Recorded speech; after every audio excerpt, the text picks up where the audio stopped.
apa yang diambil dari Indonesia ya kan? Assalamualaikum warahmatullahi wabarakatuh. Halo sahabat, kembali lagi di channel UIN Sumatera Utara bersama saya Muhammad Fauzil Adi Nasution di program Bincang Prestasi yang inspiratif, inovatif, serta kreatif.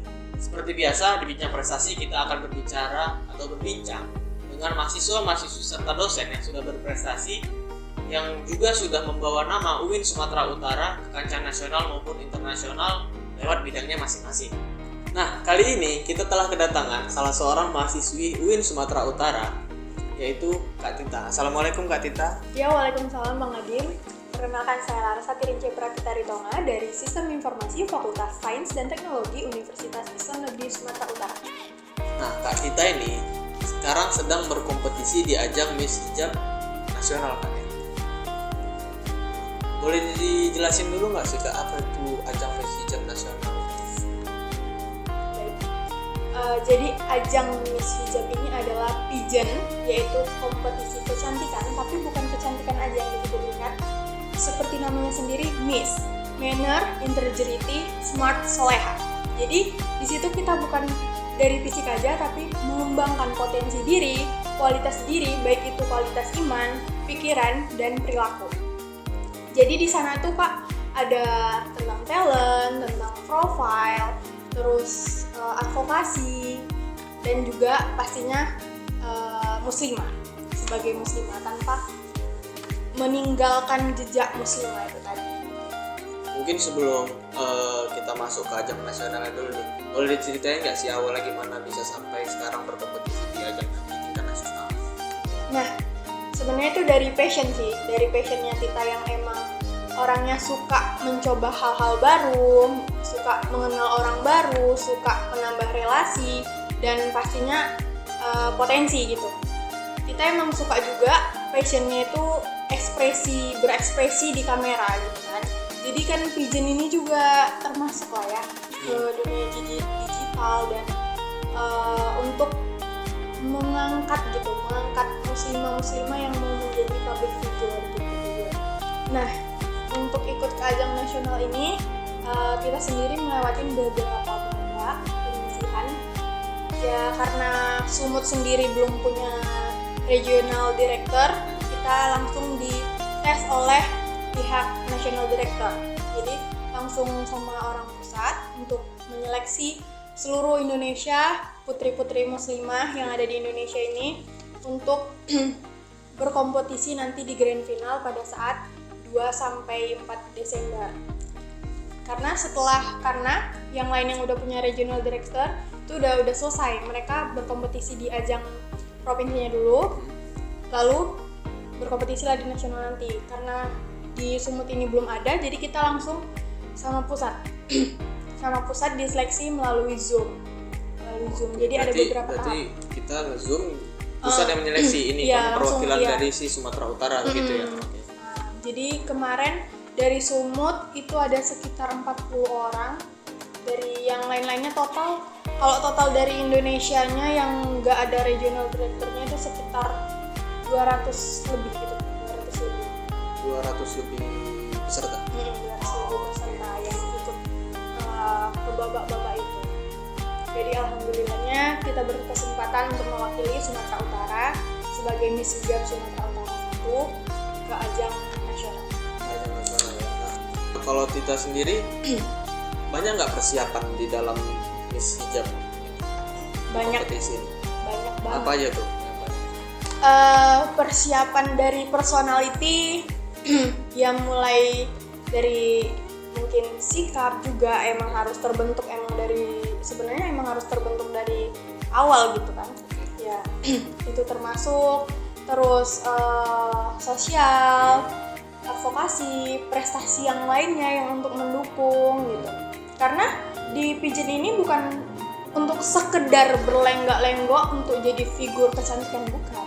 Tapi dari smart tadi seperti Miss, Manner, Integrity, dan Smart Soleh. Terus banyak nggak sih persiapan yang dibutuhkan untuk di ajang nasional ini, Miss Hijab nasional ini? Banget. Pastinya kesiapan dari diri tentang personality kita, yaitu tentang tata krama tadi, terus integritasnya tadi dan kejujuran tadi, kualitas iman, kualitas pemikiran, kualitas talent, gitu. Profilnya kita sebagai orang Sumatera Utara ini bagaimana gitu. Harus bisa jadi representatif Sumatera Utara juga ya. Iya benar. Jadi bukan cuma untuk berlenggak-lenggok memperkenalkan kecantikan diri.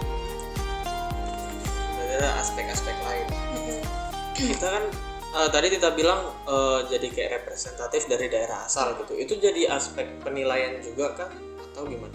Jadi penilaian. Jadi penilaian juga. Nah, selain itu apalagi aspek penilaian lain yang jadi faktor penting lah terpilihnya si Miss Hijab ini gitu. Tentang ya personalitinya tadi, talentnya, terus habis itu advokasi yang diangkat itu sebagai faktor penting. Boleh dijelasin nggak satu-satu? Misalnya kalau tadi advokasi itu bagaimana gitu, talent itu bagaimana? Boleh dijelasin nggak? Iya. Pertama profil dulu tentang diri, cara menghadapi semua masalah bagaimana, memanage diri bagaimana gitu. Terus tentang progres bagaimana, groomingnya diri juga sebenarnya dinilai karena kan figur otomatis orang yang bakalan dicontoh, apalagi ajang kecantikan. Groomingnya itu penting ya, cara berpakaian, cara duduk, cara berjalan itu semua dinilai kan. Nah setelah itu masuk ke talent. Kami ini punya talent apa di bidangnya masing-masing, entah itu MC atau berpuisi, di seni, musik, acting, itu kan sebagai talent juga. Nah kalau kita sendiri karena mungkin kayak MC atau influencer gitu, content creator, kita udah mengambil itu ke profesinya kita sekarang. Jadi kita mau menonjolkan talent di sana nanti tentang bermain puisi, menciptakan puisi, membacakan puisi, serta bermain biola, juga voice over. Nah, untuk aspek dan kriteria penilaiannya itu nanti apa-apa aja? Banyak sih, karena kan dia tuh Miss, manner, integrity, dan sifat selera. Otomatis personalitinya diri kita, menunjukkan dirinya kita sebagai seorang muslimah seperti apa, tapi muslimah yang bisa mengembangkan potensi dirinya di apapun yang dia mau selama tidak mencoreng atau melanggar koridor yang tepat. Jadi presentasi diri juga untuk sebagai pemudi dari Sumatera Utara itu bernilai seperti apa, misalnya grooming dirinya, ya penampilannya otomatis karena public figure yang dinilai pertama itu penampilan kan, penampilannya, groomingnya gitu. Lanjut ke talent. Jadi talent banyak mungkin orang-orang juga yang nggak pede untuk presentasi tentang talentnya gitu. Jadi di sini tuh wadah juga untuk mempresentasikan talentnya. Kalau untuk talent sendiri, kita nanti di sana bakal menampilkan di biola, cipta dan baca puisi, dan voice over. Mungkin ada juga yang talent yang acting, di situ kan udah termasuk talent. Model itu talent dan content creator itu talent gitu. Tapi kalau di diri kita udah menganggap content creator itu udah sebagai profesi. Jadi yang mau kita tonjolkan selain profesinya kita gitu. Oke, berarti kayak biola, puisi sama voice over. Voice over. Berarti di sana nanti presentasinya. Sebelum itu juga udah presentasi. Oh, udah presentasi juga.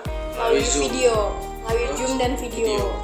Berarti nanti di sana secara langsung sekaligus dinilai juga di sana.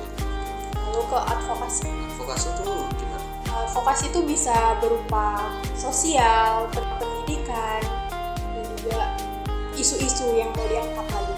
Nah, kalau kita sendiri itu mengangkat di mix antara pendidikan dan juga sosial. Pendidikan dan juga Sosial. Dan lingkungan. Kita angkat lingkungan juga. Tapi di sini kita yang memperkuat di lingkungannya sih.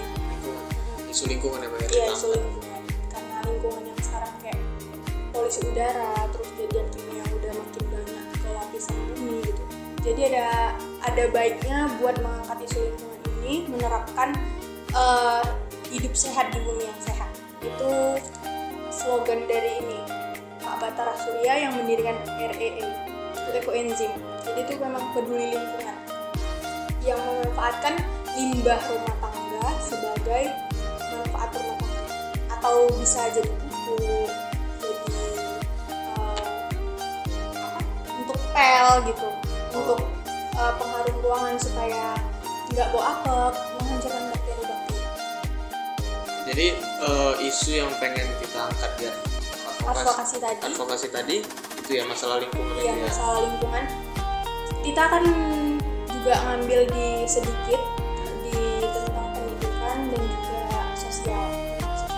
Banyak sekali mungkin dilihat pemuda-pemudi yang berprestasi tapi kurang akrab dengan masyarakat, hanya mementingkan sendiri apatis. Jadi kita pengen, kita ini sebagai pemuda kita juga boleh loh, ya harus, bukan boleh lagi, harus impact lah ke masyarakat, ke sosial.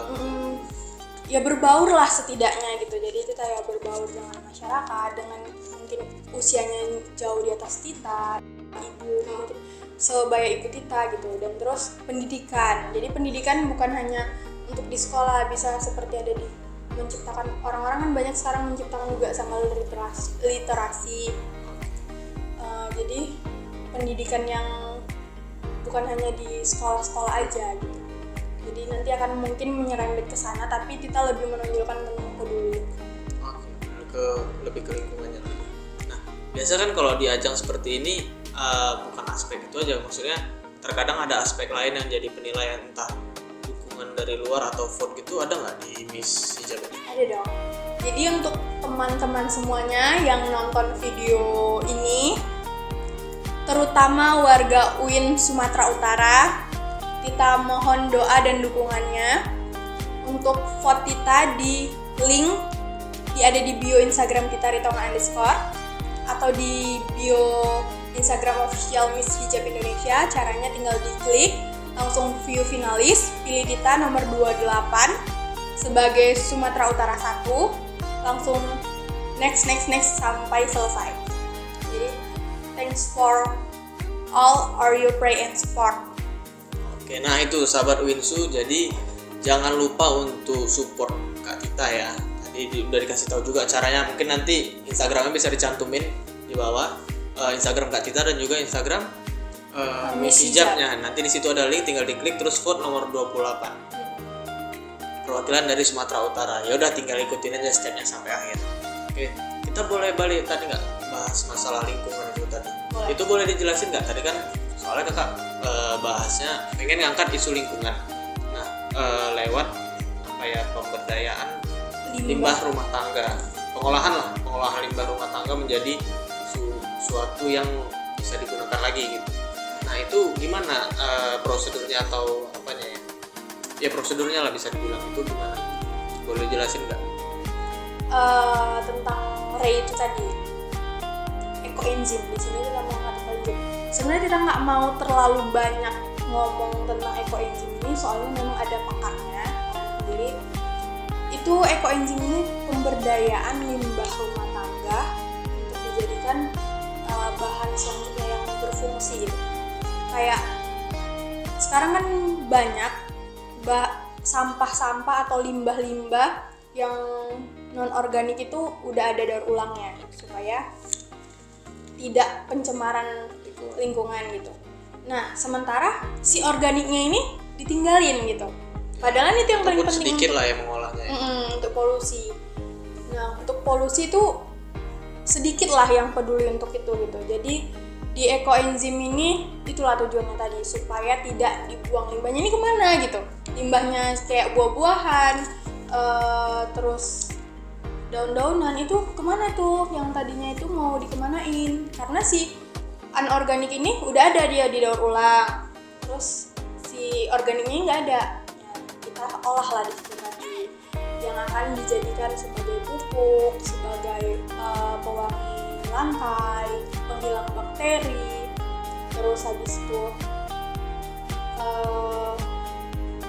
pengharum ruangan, baju. Sebenarnya dia itu bukan pengharum sih, tapi menyerap bau-bau, menghilangkan bakteri. Tapi dia itu bukan sampai di situ saja. Dia itu bisa jadi pupuk untuk pupuk bunga, buah-buahan, bahkan kayak sawit. Nah, banyak perusahaan sawit yang kayak lingkungannya itu panas kan, karena emang sawit emang panas, tapi itu karena ada juga faktor pendukung pupuk kimia tadi. Jadi kita sebagai pengganti peduli lingkungan tadi nih, kan gak enak ya tinggal di udara panas, terus banyak abu otomatis di situ gitu, terus ditambah panas, kimia juga, airnya juga terserap kimia gitu, bahan kimia. Jadi mengurangi itu tadi, kita ganti pupuknya pakai ekoenzim. Jadi selain dia mengurangi polusi, dia juga bisa pemberdayanya itu lebih besar. Di sawit ini contohnya sawit jadi lebih besar buahnya, atau ke pohon kelengkeng itu yang tadinya susah berbuah jadi bisa berbuah gitu. Jadi dia bukan peduli untuk polusi aja, tapi lumayan banyak lah pemanfaatannya. Jadi kalau memang buat teman-teman yang pengen tahu lagi tentang ekoenzim, bisa langsung ikut bergabung di organisasinya. Di situ ada organisasi REI namanya. Jadi itu hidup sehat di bumi yang sehat. Hidup sehat di bumi yang sehat. Jadi nanti bakalan diajarin gimana cara pembuatan ekoenzim. Jadi ekoenzim ini bukan asal buat gitu aja juga, Bang Adi.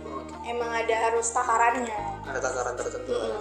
Karena kalau kita teorikan di sini terlalu nanti pening pula kan jadinya kayak kimia gitu. Kayak belajar kimia. Jadi kita kalau emang pengen tahu ya coba boleh diikutin, di search aja di Google REI itu apa, terus bisa hubungin kita mau untuk gabung ke REI juga gimana, itu boleh.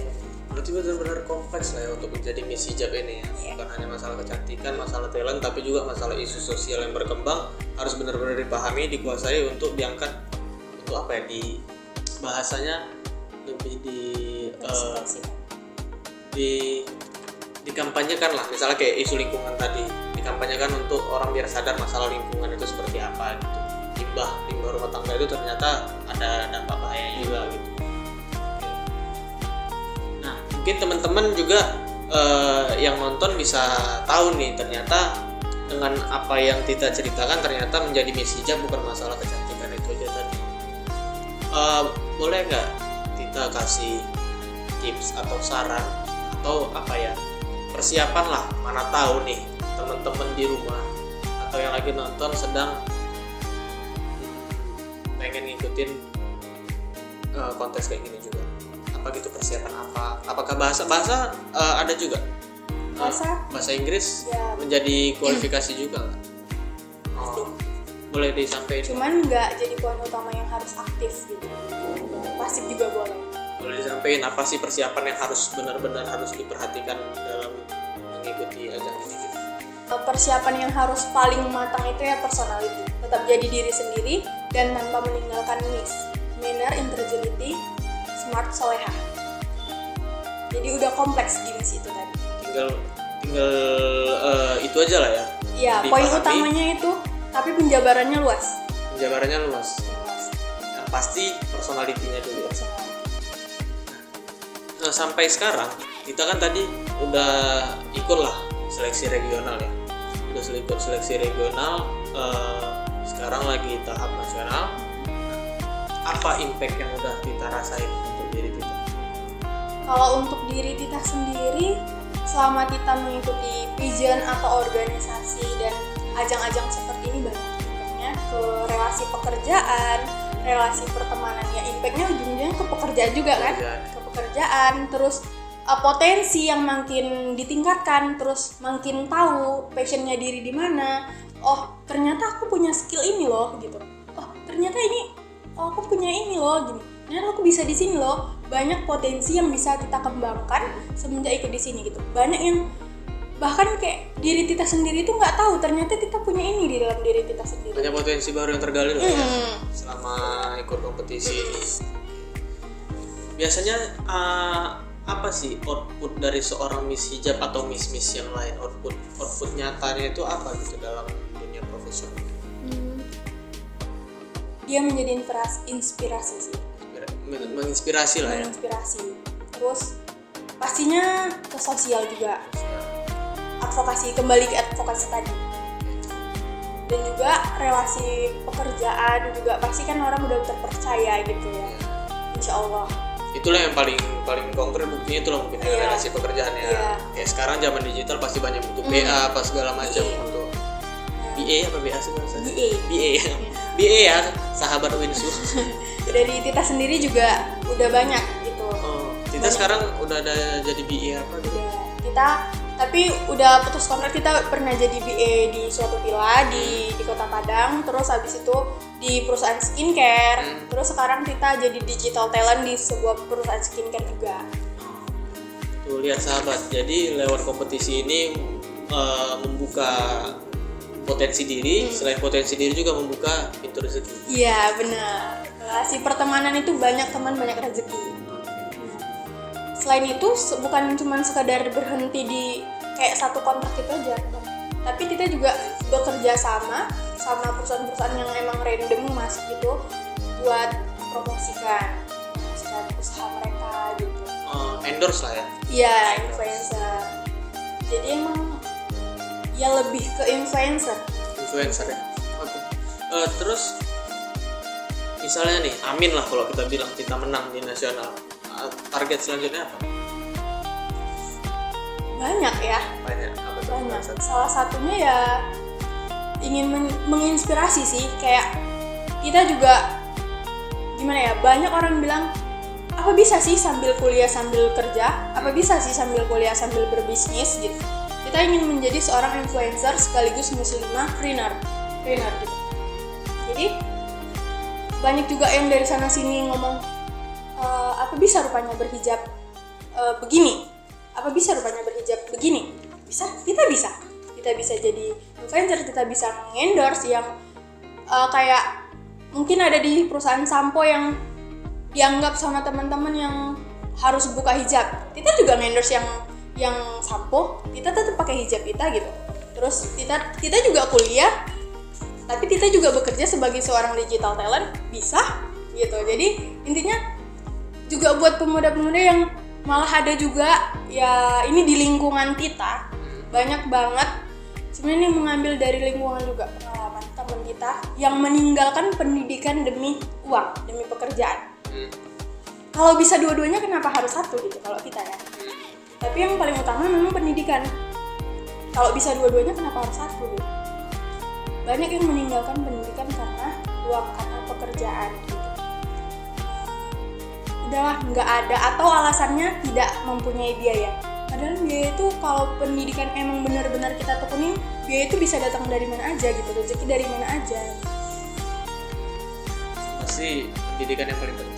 Jadi ya untuk menumbuhkan lah semangat pemuda-pemudi ini yang tidak percaya diri untuk melanjutkan pendidikan, terus juga tentang potensi dirinya, mengeluarkan mereka dari zona nyamannya mereka juga. Atau mereka kan zaman sekarang, bukan mereka sih, mungkin termasuk kita juga sering ya merasa zona nyamannya itu enaknya ngumpul sama teman-teman, nongkrong gitu. Terjebak di zona nyaman itu. Iya, jadi ayolah gitu keluar dari zona nyaman itu. Jangan cuman apatis mikirin di masa ini aja, pikirin di masa yang ke depan gitu. Jadi bisa kok, semua itu bisa gitu, semua itu bisa. Berpendidikan sekaligus sambil cari cuan itu bisa loh, gampang loh. Dan wanita muslimah itu nggak ada batasnya untuk melakukan apa yang mereka mau, tapi tetap pada koridornya. Sahabat, luar biasa sekali nih masukan dari Kak Tita bahwasannya pendidikan itu penting dan juga nggak menutup kemungkinan ketika kita kuliah kita bisa sambil kerja ya. Oke. Untuk penutupnya Kak, boleh nggak kasih sepatah dua patah kata lah untuk penonton Uinsu? Untuk penonton Uinsu, untuk muslimah ya terutama. Perempuan Tetap ini berarti ya. Semua sih, tapi lebih ke perempuan. Tetaplah mengembangkan potensi dirimu, capailah apa yang kamu mau selama itu masih berada di koridor yang tepat. Tetap usahakan yang kalian mau. Mungkin cukup sekian ya bincang kita. Jangan lupa vote-nya, Kak. Iya, jangan lupa vote-nya. Coba boleh diulangi Kak, sistem vote-nya gimana tadi?